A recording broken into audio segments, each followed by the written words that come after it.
Hello guys and welcome back to another video ખબર channel. સો આજના લેક્ચરની અંદર આપણે ધોરણ 10 ગણિત એની અંદર આપણે જોઈ રહ્યા હતા ચેપ્ટર નંબર 12 પૃષ્ઠફળ અને ઘનફળ. સ્વાધ્યાય 12.2 આપણે દાખલા નંબર 1 થી 6 કમ્પ્લીટ કર્યા હતા. આજના લેક્ચરની અંદર આપણે નેક્સ્ટ દાખલો જોઈશું, દાખલા નંબર 7. એકદમ સિમ્પલ અને સરળ દાખલો છે. તમે ખાલી 100% કહું છું વિડિયોને ધ્યાનપૂર્વક અંત સુધી જોજો, તમને કમ્પ્લીટ આખો દાખલો આવડી જશે એ મારી ગેરંટી છે. પણ મેન ફોકસ કોના ઉપર કરજો? આકૃતિ ઉપર. આકૃતિ સમજણ પડશે તો જ દાખલો આવડશે, એ પહેલી જ વાત છે. કારણ કે આખું જ ચેપ્ટર આકૃતિ ઉપર આધારિત છે. હું તમને એક વાર નહીં, બે વાર નહીં, વધારે ઘણી બધી વખત તમને આકૃતિ સમજાવીશ. તમે ખાલી એના ઉપર ફોકસ કરજો, તમને આખી જ આકૃતિ કમ્પ્લીટ સમજણ પડી જશે. બરાબર? સો આકૃતિ પર મેન ફોકસ કરજો. આકૃતિ આવડશે તો દાખલો સરળતાથી આવડી જશે. સો વિડીયોમાં અંત સુધી બને રહેજો.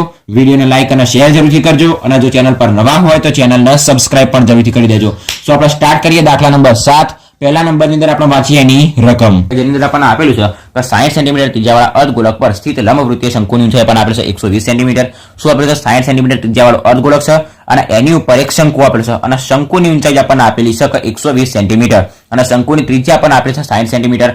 તેને પાણીમાં સંપૂર્ણ રીતે ભરેલા લંબવૃત્તીય નળાકારમાં તેના તળિયે સ્પર્શે તે રીતે ઉભો કર્યો છે. કોને? તો અર્ધગોળક ઉપર જે શંકુયો એને શું કર્યું છે? એક નળાકારની અંદર મૂકી દીધેલો છે. નળાકારમાં શું કર્યું છે? પાણી ભરેલું છે, એની અંદર મૂકી દીધેલો છે. અને પછી આપણે કીધું છે કે તળિયા સ્પર્શે તે રીતે ઉભો મૂક્યો છે. જો નળાકારની ત્રિજ્યા 60 સેન્ટીમીટર હોય, ઊંચાઈ 180 સેન્ટીમીટર હોય, તો નળાકારમાંથી બાકી રહેલા પાણીનું ઘનફળ શોધો. બરાબર? આપણે શું કરીએ? આને એક આકૃતિથી સમજીએ. બરાબર? ધારો કે આપણી પાસે શું છે? આ એક નળાકાર છે, તમને દેખાશે. આ નળાકાર ડોલ છે. બરાબર? નાની ડોલ છે. બરાબર? આની અંદર સંપૂર્ણ ઉપર સુધી પાણી ભરેલું છે. બરાબર? આપણી પાસે અહીંયા શું છે? 6 ગોળા છે. બરાબર? આપણે 6 ગોળા શું કરીએ? અંદર નાખી દઈએ. તો અંદર નાખી દઈશું તો કેટલું પાણી બહાર નીકળશે? તો 6 ગોળાનું જેટલું ઘનફળ હશે એટલું પાણી બહાર નીકળશે. તમે સમજી ગયા છો?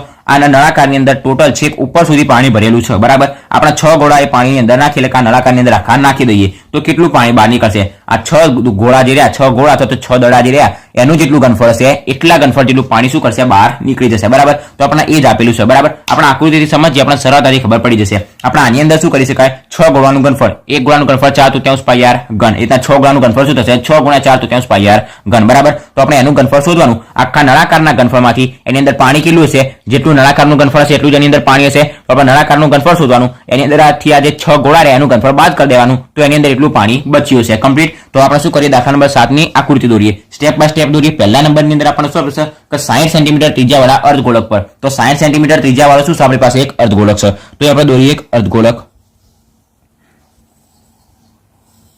શું થઈ ગયું? આપણો એક અર્ધગોળક થઈ ગયો કે જેની ત્રિજ્યા આપણને આપેલી છે 60 સેન્ટીમીટર. તો આ ત્રિજ્યા કેટલી થશે? 60 સેન્ટીમીટર થશે. આપણે અહીંયા લખી દઈએ, ત્રિજ્યા થશે 60 સેન્ટીમીટર. કમ્પ્લીટ. એના પછી આપણને આપેલું છે કે અર્ધગોળક પર એટલે અર્ધગોળકની ઉપર એક લંબવૃત્તીય શંકુની ઊંચાઈ. લંબવૃત્તીય શંકુ એટલે મૂળ શંકુ. બરાબર? શંકુ આવશે એની ઉપર. તો એની ઉપર એક શંકુ આવેલું છે કે જેની ઊંચાઈ આપણને આપેલી છે.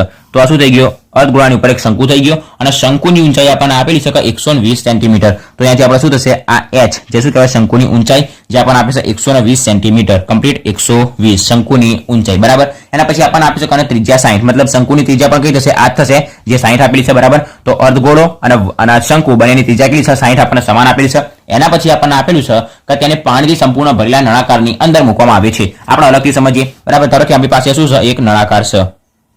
કમ્પ્લીટ. આ નળાકારની અંદર શું કરવામાં આવે છે? આ જે શંકુ અને નીચે જે અર્ધગોળો રહ્યો, આટલો જે ભાગ રહ્યો, આની અંદર મૂકવામાં આવે છે. તો આપણે આની અંદર મૂકી દઈએ તો આકૃતિ કેવી થાય? આવી થઈ જાય. કમ્પ્લીટ. આપણે શું કર્યું? આ જે અર્ધવર્તુળ અને શંકુ જે હતું એને નળાકારની અંદર મૂકી દીધો. તો આપણે શું કરીએ? આ જે ભાગ રહ્યો એને આપણે નળાકારની અંદર મૂકી દઈશું તો શું થશે? આપણે જોઈએ, અહીંયા દોરીએ. આપણે આજુબાજુ શું દઈશું? એક નળાકાર દોરી દઈશું આપણે અહીંયા. બરાબર?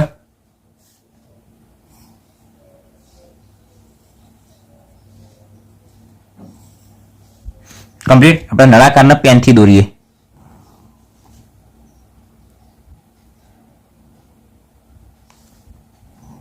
તો શું થઈ ગયું? આપણે બહાર નળાકાર દેખાય છે. શું કર્યું છે? નળાકારના સંપૂર્ણ પાણીથી ભરેલો છે. અહીંયા નળાકારનો નીચેનો ભાગ તળિયું જે કેવો આકારનો હોય? વર્તુળાકારનો હોય. નળાકારનો પાયો જે વર્તુળાકારનો છે. બરાબર? એની અંદર શું કર્યું છે? આ નળાકારની અંદર આખું જે અર્ધવર્તુળ ઉપર શંકુ રહ્યું એને શું કર્યું છે? આખું નળાકારની અંદર મૂકી દીધેલું છે. તો નળાકારની અંદર આપણે શોધવાનું શું કીધું છે? કે નળાકારમાં બાકી રહેલું પાણીનું ઘનફળ શોધો. આપણે હાલ જ આનું ઉદાહરણ આપ્યું કે આની અંદર પાણી કેટલું બાકી રહેશે? આખું નળાકારનું ઘનફળ હોય એટલું એની અંદર પહેલા પાણી હતું. પછી આપણે જે 6 ગોળા નાખ્યા એનું ઘનફળ આપણે બાદ કરી દઈએ, અને અંદર જે વધે નળાકારના ઘનફળમાંથી 6 ગોળીનું ઘનફળ આપણે બાદ કરી દઈએ એટલું પાણી આની અંદર વધશે, બરાબર. તો આ નળાકારની અંદર પાણી કેટલું છે પહેલા તો આપણે એ જોઈએ કે જેટલું નળાકારનું ઘનફળ હશે એટલું જ પાણીનું ઘનફળ હશે, બરાબર. મતલબ એટલું એની અંદર શું હશે? પાણી છે. અને આપણે આટલું ઘનફળ બાદ કરી દઈએ. આટલું એટલે કોનું? અર્ધગોળાનું અને શંકુ બંનેનો સરવાળો કરીને એનું ઘનફળ શું કરી દઈએ? બાદ કરી દઈએ. એટલું પાણી કેટલું હશે? અંદર બચેલું હશે, કમ્પ્લીટ. તો નળાકારના ઘનફળમાંથી આ શંકુ અને અર્ધગોળાનું ઘનફળ આપણે બાદ કરી દઈએ. એટલું પાણી આની અંદર બચ્યું છે. તો 12 કેટલું પાણી નીકળ્યું છે? આના ઘનફળ જેટલું પાણી બહાર નીકળ્યું છે અને આના ઘનફળ આપણે બાદ કરીએ એટલું પાણી અંદર બચ્યું છે, બરાબર.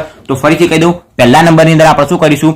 શંકુ અને અર્ધગોળાનું ઘનફળ શોધીશું, બરાબર. તો શંકુનું ઘનફળ પ્લસ અર્ધગોળાનું ઘનફળ મતલબ આપણને શું મળશે? આટલું આખું આનું ઘનફળ મળશે. આ અર્ધગોળો અને એની ઉપર રહેલો શંકુ, બરાબર. આપણે શું મળશે? એનું ઘનફળ મળશે. એનું આપણે સૌપ્રથમ પહેલા ઘનફળ શોધીશું. બીજા નંબરની અંદર આપણે શું કરીશું? નળાકારનું ઘનફળ શોધીશું. નળાકારના ઘનફળનું સૂત્ર શું છે આપણી પાસે? πr²h, complete. પછી આખા નળાકારના ઘનફળમાંથી આ જે ઘનફળ આપણને મળશે આ બંનેનું એ આપણે બાદ કરી દઈશું. એટલું પાણી એની અંદર બચ્યું છે. તો નળાકારમાં બાકી રહેલ પાણીનું ઘનફળ બરાબર શું થશે? નળાકારનું ઘનફળ માઇનસ શંકુનું અને અર્ધગોળાનું ઘનફળ, કમ્પ્લીટ. આપણો દાખલો સ્ટાર્ટ કરીએ. તો પહેલા નંબરની અંદર આપણે જે આપેલું છે આપણે લખી દઈએ. તો પહેલા આપણે લખીશું કે ધારો કે ત્રિજ્યા r આપણને કેટલી આપેલી છે?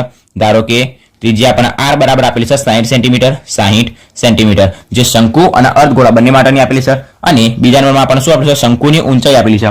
તો આપણે લખીશું કે શંકુની ઊંચાઈ કે જેને આપણે શું કહીશું? h કહીશું. તો શંકુની ઊંચાઈ આપણને h બરાબર આપેલી છે 120 સેન્ટીમીટર, કમ્પ્લીટ. એ પછી આપણને કીધું છે કે નળાકાર જે એ નળાકારની ત્રિજ્યા આપણને કેટલી આપેલી છે? 60 સેન્ટીમીટર. આ શું કહેવાય? નળાકાર. આ નીચેનો ગોળા જેવો ભાગ એ શું કહેવાય? નળાકારની ત્રિજ્યા જે આપણને આપેલી છે 60 સેન્ટીમીટર. અને આખો જે નળાકાર એની ઊંચાઈ આપણને કેટલી આપેલી છે? 180 સેન્ટીમીટર, કમ્પ્લીટ. તો નળાકારની ઊંચાઈ શું કહેવાશે? h જ કહેવાશે અને નળાકારની પણ ત્રિજ્યા શું કહેવાશે? r કહેવાશે, બરાબર. તો આપણે શું કરીએ? અહીં લખીશું કે તથા નળાકારની ઊંચાઈ જેને આપણે શું કહીશું? h જ કહીશું. તો ઊંચાઈ h બરાબર આપણને શું આપેલું છે? 180 સેન્ટીમીટર, બરાબર. કન્ફ્યુઝન માટે ના થાય એના માટે આપણે અહીંયા 1 લખી દઈએ અને 2 લખી દઈએ. તો શંકુની ઊંચાઈ h1, નળાકારની ઊંચાઈ h2. શા માટે આપણે ત્રિજ્યાને r2 ના કીધું? કારણ કે નળાકારની ત્રિજ્યા પણ આપણને કેટલી આપેલી છે? 60 આપેલી છે. મતલબ બધી ત્રિજ્યા તો કેટલી છે? r બરાબર ટોટલી 60 છે, કમ્પ્લીટ. શંકુની ઊંચાઈ થશે h1 જે આપણને આપે છે 120, નળાકારની ઊંચાઈ થશે h2 જે આપણને આપે છે 180, કમ્પ્લીટ. તો આપણે સૌપ્રથમ શું શોધીએ? શંકુ અને અર્ધગોળાનું ઘનફળ શોધીએ. તો આપણે સ્ટાર્ટ કરી લખીશું કે હવે શંકુ અને અર્ધગોળાનું કુલ ઘનફળ, શંકુ અને અર્ધગોળાનું કુલ ઘનફળ બરાબર આપણને શું મળશે? કુલ ઘનફળ. તો શંકુનું ઘનફળ પ્લસ અર્ધગોળાનું ઘનફળ. તો બરાબર શું લખીશું? શંકુનું ઘનફળ પ્લસ અર્ધગોળાનું ઘનફળ, બરાબર. શંકુના ઘનફળનું સૂત્ર શું આપણી પાસે? 1/3 πr²h. તો બરાબર 1/3 πr²h. પણ શંકુ માટે ઊંચાઈ કેટલી છે? h1. અર્ધગોળાના ઘનફળનું સૂત્ર શું આપણી પાસે?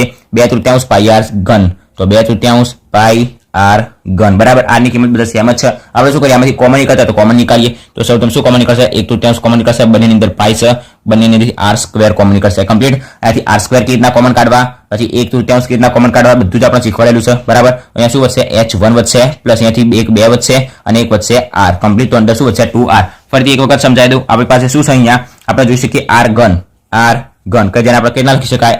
r ગુણ્યા r લખી શકાય. આપણે એક r ને અલગ લખીએ તો r ગુણ્યા r શું થશે? r² ગુણ્યા r, કમ્પ્લીટ. તો આપણે શું લખી શકાય? r² ગુણ્યા r. તો એનાથી r² આપણે કોમન કાઢી દીધું તો અંદર શું વધશે? r વધશે, કમ્પ્લીટ. સમજી ગયા. અને 2/3 આપણે કેટલા લખી શકાય? 2/3 હોય તો બરાબર આપણે શું લખી શકાય? 2 ગુણ્યા 1/3 લખી શકાય. તો 2 કા થશે 2/3 એટલે આપણે શું મળશે? 2/3. તો 2/3 માંથી આપણે 1/3 કોમન કાઢ્યા તો અંદર શું વધશે? 2 એમના એમ વધશે. તો અહીંયાથી આપણે 1/3 કોમન કાઢ્યા અને આપણી પાસે જે 2 હતા એમના એમ વધ્યા, કમ્પ્લીટ. આપણે શું કરીએ? બધાની કિંમત મૂકીએ. તો 1/3 ગુણ્યા પાઈની કિંમત કઈ થશે? 22/7 આપણને આપેલી છે. અને ગુણ્યા r આપણી પાસે બધાનો કેટલો છે? ટોટલી 60 જ છે.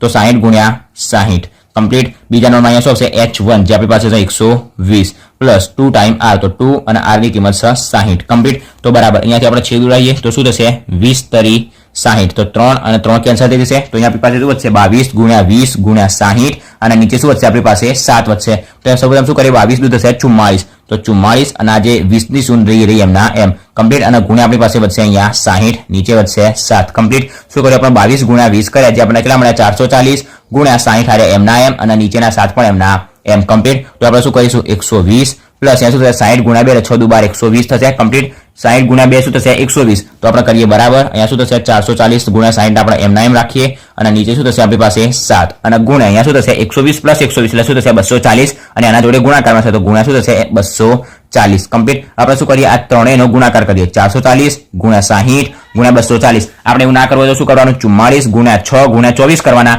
એની અંદર 1 2 અને 3 શૂન્ય લગાવી દેવાની કમ્પ્લીટ તો આપણે આ ત્રણ ગુણાકાર કેટલો મળશે 44 ગુણ્યા 6 ગુણ્યા 24 આપણને મળશે 6336 6336 અને 3 મીંડા એમના એમ 1 2 3 કમ્પ્લીટ અને નીચેના 7 પણ એમના એમ રાખીશું બરાબર આપણે શું શોધ્યું શંકુ અને અર્ધગોળાનું કુલ ઘનફળ શોધ્યું તો ઘનફળ માટે શું આવશે સેન્ટીમીટર ઘન આપણે શંકુ અને અર્ધગોળાનું ઘનફળ આટલું મળી ગયું આપણે શું કર્યું હાલ આના છેદ ઉડાડ્યા નહીં 7 વડે એટલે કે પોઈન્ટમાં જવાબ ના લાવ્યા ભાગાકાર ના કર્યો કારણ કે ઓલરેડી આપણે આના પછી શું કરવાનું છે એનો બીજી વખત ગુણાકાર કરવાનો છે અને સરવાળો બાદબાકી પણ કરવાનું છે તો આપણે શું મળી ગયું શંકુ અને અર્ધગોળાનું ઘનફળ મળી ગયું શંકુ અને અર્ધગોળાનું ઘનફળ મળી ગયું હવે આપણે શું શોધીએ આખું જે નળાકાર રહ્યું આખું નળાકાર એનું આપણે ઘનફળ શોધી દઈએ ફરીથી એક વખત સમજાવી દઉં આપણી પાસે 6 ગોળા છે 6 ગોળા આપણે બહાર કાઢી દઈએ આપણી પાસે શું બચશે નળાકાર બચશે તો પહેલા નંબરની અંદર આપણે શું શોધ્યું આ જે 6 નળાકાર આપણને આપેલા હતા 6 ગોળા અહીંયા હતા એ અહીંયા શું હતું આપણી પાસે નળાકાર અને શંકુ હતું આપણે એનું ઘનફળ શોધ્યું તો આપણે સૌપ્રથમ આના રીતે જોઈએ તો આપણે શું શોધ્યું આ જે 6 ગોળા હતા આપણે એનું ઘનફળ શોધ્યું આપણે નળાકારનું ઘનફળ શોધીશું અને નળાકારના ઘનફળમાંથી આના ઘનફળને આપણે બાદ કરી દઈશું એટલે એટલું બાકી પાણી રહેલું હશે બરાબર તો આપણે શું કરીશું આનાની અંદર નાખીશું જેટલું પાણી બહાર નીકળશે એટલું ઘનફળ આના જેટલું હશે અને આપણે જ્યારે આની અંદર ગોળા નાખીશું તો નળાકારનું ઘનફળ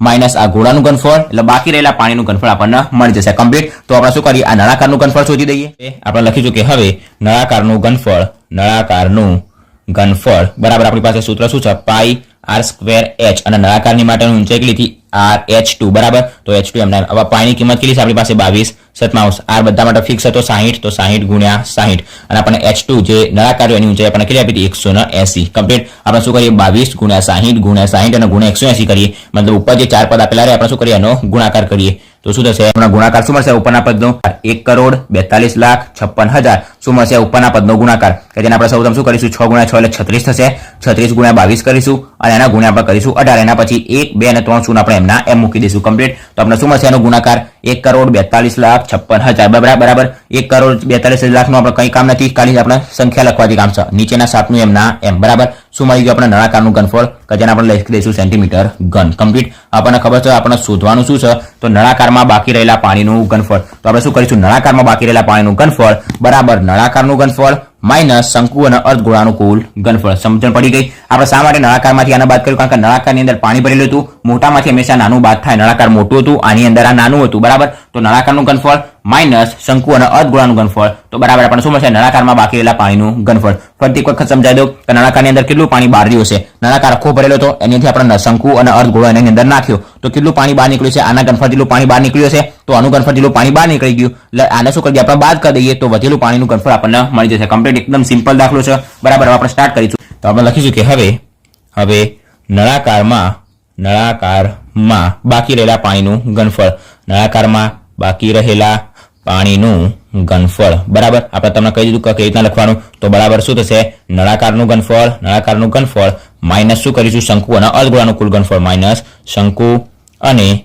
અર્ધગોળકનું કુલ ઘનફળ કમ્પ્લીટ તો તમે શું કરો બંનેની કિંમત મૂકી દઈએ આપણે સૌપ્રથમ નળાકારનું ઘનફળ આપણી પાસે કેટલું મળ્યું હતું 1,42,56,30 ભાગ્યા 7 માઇનસ શંકુના અર્ધગોળાનું કેટલું મળ્યું હતું 6 3 36 અને 30 ભાગ્યા 7 બરાબર હવે આને તમે જાતે સોલ્વ કરો ના આવડે પછી વિડીયોની અંદર આવો બરાબર તો આપણે નીચે શું કરીશું સૌપ્રથમ નીચે આપણે બંનેમાં 7 કોમન છે તો 7 ને આપણે શું લઈ લઈશું લસા લઈશું તો બરાબર નીચે આપણો 7 કોમન લસા આવશે હવે ઉપરના પદમાંથી આ પદને આપણે શું કરીશું બાદ કરીશું 1,42,56,30 માઇનસ આ પદ પણ એમનું એમ 63 36 અને 30 કમ્પ્લીટ આપણે શું કરીએ આ પદ અને આ પદની આપણે બાદ બાકી કરીએ તો આપણી પાસે શું છે અહીંયા પાસે 1 42 56 અને 30 અને માઇનસ શું કરીશું આપણી પાસે છે અહીંયા 63 36 અને શું છે 30 કમ્પ્લીટ તો એ 0 માંથી 0 એટલે 0 બીજા 0 ત્રીજા 0 6 માંથી 4 જશે એટલે 0 5 માંથી 3 જશે એટલે વધશે 2 2 માંથી 3 નહીં જાય તો 2 ની ઉપર આવશે 12 इतना 4 ની ઉપર આવશે 3 અને 3 માંથી 6 નહીં જાય તો આની ઉપર આવશે 0 તો 12 માંથી 3 જશે એટલે વધશે આપણી પાસે 9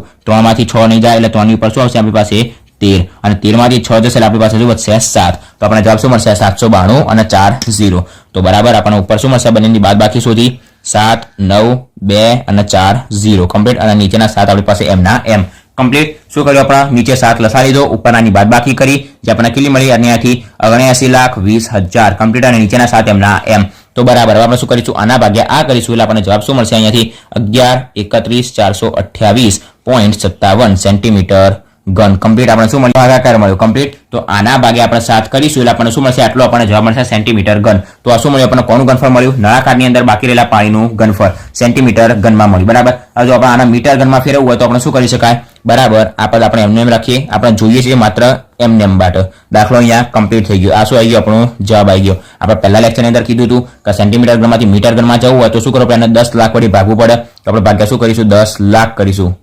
કમ્પ્લીટ અને શું થશે આવા મીટર ઘન કમ્પ્લીટ 10 લાખ ની અંદર શું આવશે 3 મીંડા આવશે નીચે તો બરાબર હવે આપણે શું મળશે અહીંથી 1 2 3 4 5 6 તો 6 એટલે શું થઈ ગયા 1.13 તો 1.13 અને પાછળનો એક એમ ના એમ આપણે શું મળી ગયું મીટર ઘન બરાબર આપણે મીટર ઘનની અંદર જો એનું ઘનફળ શોધવું હોય તો આપણને આટલું મળે અને સેન્ટીમીટર ઘનની અંદર આપણે શોધવું હોય તો આપણને આટલું મળી ગયું આ સ્ટેપ તમે ના કરો તો ચાલશે દાખલો અહીંયા સુધી કમ્પ્લીટ થઈ ગયું આપણે શીખવાડ્યું કે સેન્ટીમીટર ઘનમાંથી મીટર ઘનમાં જવું હોય તો 10 લાખ વડે ભાગવું પડે અને મીટર ઘનમાંથી સેન્ટીમીટર ઘનમાં જવું હોય તો 10 લાખ વડે ગુણવું પડે કમ્પ્લીટ તો નળાકારમાં બાકી રહેલા પાણીનું ઘનફળ આપણને કેટલું મળી ગયું નળાકારનું ઘનફળ અને શંકુ અને અર્ધગોળાનું ઘનફળ આપણે આગળ બહુ વાર શીખવાડી દીધું તમને ખબર પડી ગઈ છે બરાબર તો આપણે જવાબ કેટલો મળી ગયો 11,31,428.57 સેન્ટીમીટર ઘન કમ્પ્લીટ તો અહીંયા પર દાખલા નંબર 7 કમ્પ્લીટ થઈ ગયો તો નળાકારનું ઘનફળ માઇનસ શંકુ અને અર્ધગોળાનું ઘનફળ બરાબર નળાકારમાં બાકી રહેલા પાણીનું ઘનફળ કમ્પ્લીટ તો અહીંયા પર દાખલા નંબર 7 કમ્પ્લીટ થઈ ગયો આના પછીના લેક્ચરમાં આપણે દાખલા નંબર 8 કમ્પ્લીટ કરીશું એટલે આપણું ચેપ્ટર નંબર 12 પૃષ્ઠફળ અને ઘનફળ કમ્પ્લીટ થઈ જાય બરાબર સો આજના લેક્ચરમાં આપણે અહીંયા સુધી રાખીએ દાખલા નંબર 7 સુધી